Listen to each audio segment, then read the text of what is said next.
அக்கா கனிமொழிக்கு ஒரு பணிவான பதில். நீங்கள் தாவேக அரசில் ஜனநாயகத்துக்கு இடமில்லை, ஜனநாயகத்துக்கு விரோதமாக தாவேக அரசு செயல்படுகிறது, காவல்துறை வைத்து அச்சுறுத்தல் செய்கிறது என்று இப்போ குற்றச்சாட்டுறீங்க. சரி, நீங்கள் கேட்குற கேள்வி உங்களுக்கு நியாயமாக இருக்கட்டும்.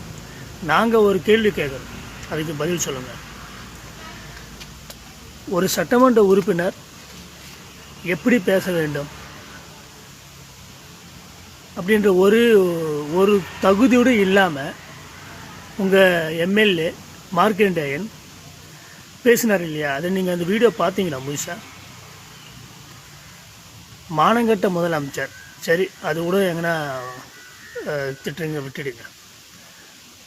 ஒரு முதலமைச்சரை சட்டசபைக்குள்ளே வச்சு தோலை உச்சிடுவோம், எலும்பு உடச்சிடுவோம் அப்படின்னு சொன்னார் இல்லைம்மா? அதுக்கு என்ன நீங்கள் என்ன பதில் சொல்ல போகிறீங்க? இதுதான் நீங்கள் சட்டமன்ற உறுப்பினருக்கு கற்றுக் கொடுத்த பாடமா, வழிமுறையா? உங்கள் அண்ணன் முதலமைச்சராக இருக்கும்போது எங்கள் தலைவருங்க சொன்னாங்க, இது மாதிரிலாம் பேசுனாங்க அப்படின்னு சொல்கிறீங்கள, ஒரு வீடியோ போடுங்க பார்க்கலாம். எங்கள் கட்சியில் 2ஆம் கட்ட தலைவர்கள் இப்படி பேசினதை உங்களால் வீடியோ போடுங்க. ஒரு மேடையில் ஒரு பேச்சாளருங்க பேசுகிறது வேறு, உங்கள் பேச்சாளருங்க பேசுகிறதுக்கெல்லாம் பார்த்தீங்கன்னா காதில் ரத்தம் வர அளவுக்கு பேசுகிறாங்க.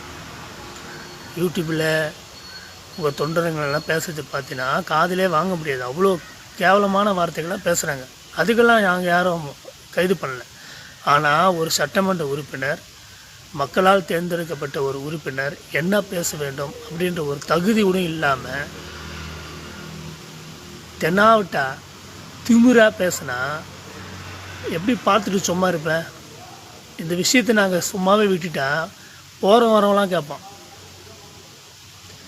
யார் பேசினாலும், எங்கள் முதலமைச்சரை யார் திட்டினாலும், அநாகரிகமான வார்த்தை, அச்சுறுத்தல் வார்த்தை பேசினாலும் கண்டிப்பாக கைது செய்யப்படும். தேவை என்றால் கோர்ட்டில் பார்த்துக்குங்க. அவ்வளோதான் பதில்.